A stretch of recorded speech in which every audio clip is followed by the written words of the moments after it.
Mesdames, Messieurs, en vos grades et qualités, en présentiel, mais aussi en distanciel, je tiens vraiment à vous remercier d'être présents aujourd'hui à ce colloque qui est plus que d'actualité. Et comme vous le disiez tout à l'heure, c'est un colloque qui a été à plusieurs fois reporté.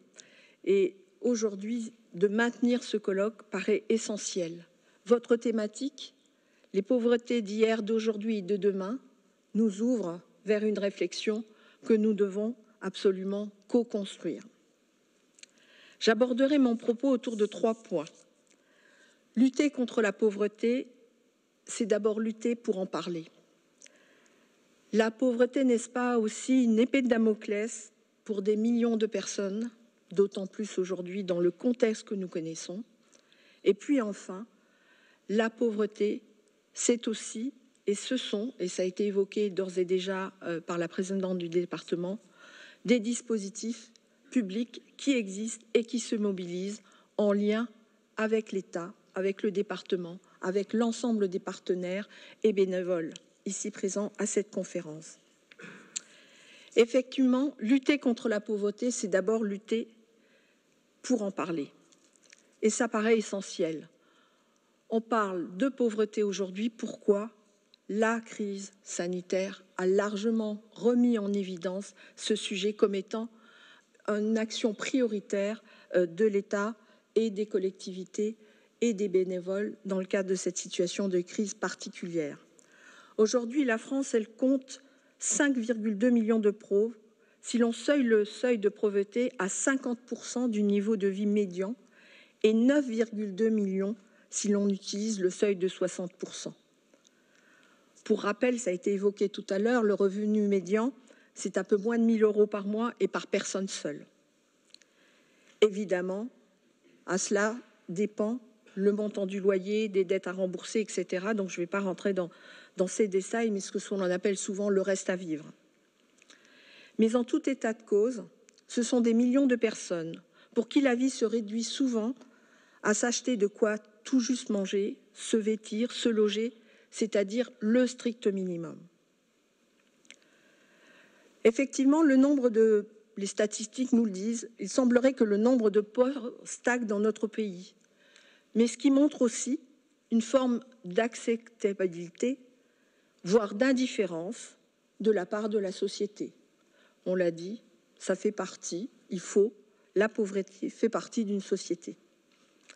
Alors on entend plus dans le débat public, quand on parle de faits politiques, on parle de pensée woke, du dernier transfert d'un footballeur très connu, du dernier iPhone. On est sur des coups médiatiques plus qu'autre chose, et la pauvreté n'est pas traitée à ce titre comme elle le devrait.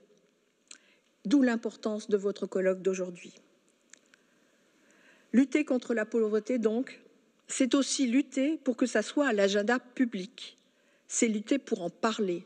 C'est en parler aujourd'hui, demain et après-demain.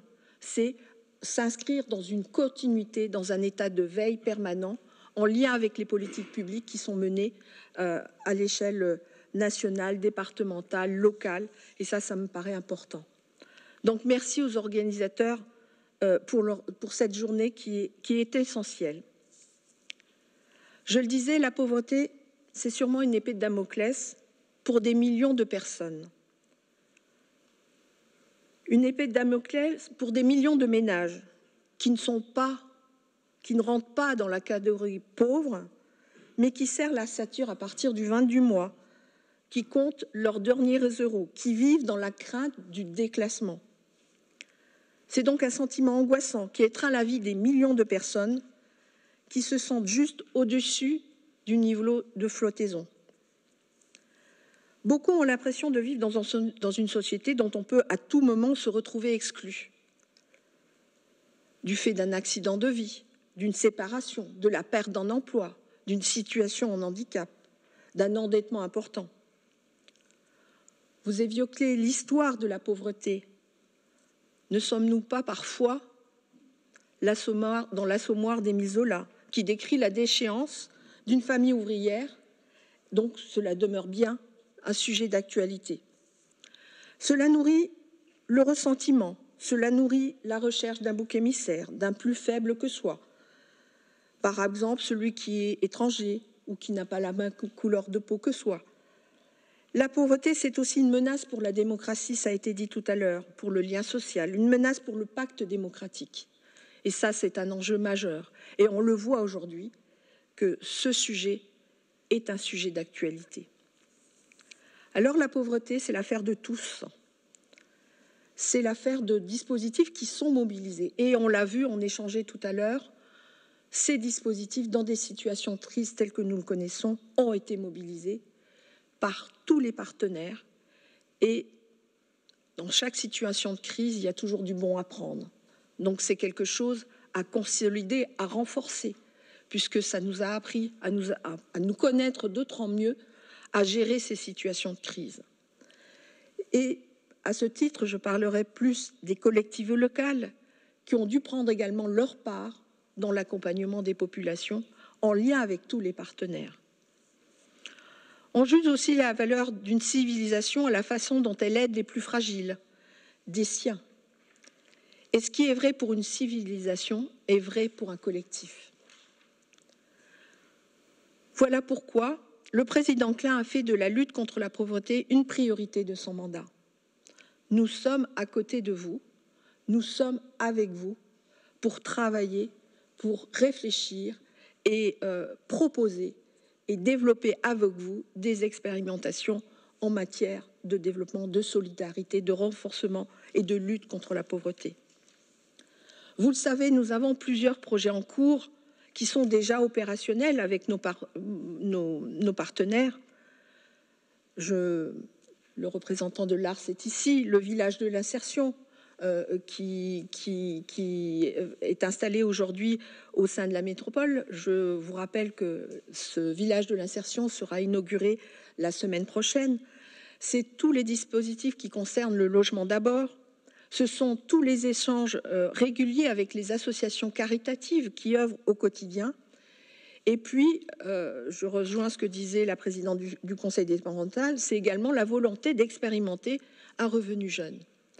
Donc, je ne vais pas faire ici la liste de tout ce qui est fait, parce que tous autant que nous sommes, nous agissons.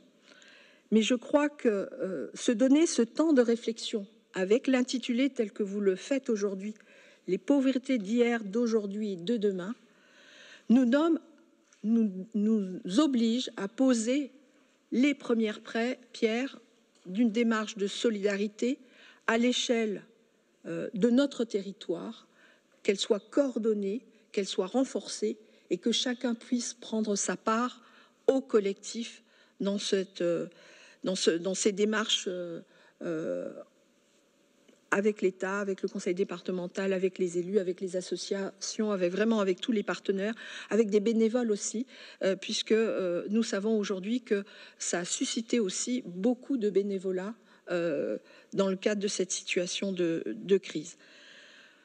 Alors, nous sommes encore au mois de janvier, donc je trouve qu'avoir posé ce collecte début janvier paraît être une première pierre fondatrice pour définir ensemble des orientations fortes, consolidées sur ce qui est déjà fait, le renforcer, mais aller encore plus loin. Donc, je voudrais souhaiter à toutes et tous une excellente année 2022. La santé, bien évidemment, pour vous-même et vos proches, c'est l'essentiel, pour qu'enfin nous puissions agir d'autant mieux pour lutter contre la pauvreté. Et nous pouvons nous souhaiter un collègue que j'imagine riche en échanges et en partage d'expériences, mais aussi une projection vers l'avenir, donc s'orienter vers demain, vous l'avez dit, se donner des objectifs d'orientation vers demain. La métropole sera à vos côtés, comme la mairie de Nancy, bien évidemment. Et ce que je voudrais souligner, l'ensemble des élus sociaux de la métropole seront également à vos côtés, puisque au sein de la métropole, nous animons une conférence des élus sociaux qui nous permet de partager des expériences de solidarité mises en œuvre à l'échelle de la métropole avec nos partenaires que sont le département, l'État et également les associations caritatives. Donc, je nous souhaite une très bonne année 2022. Merci beaucoup.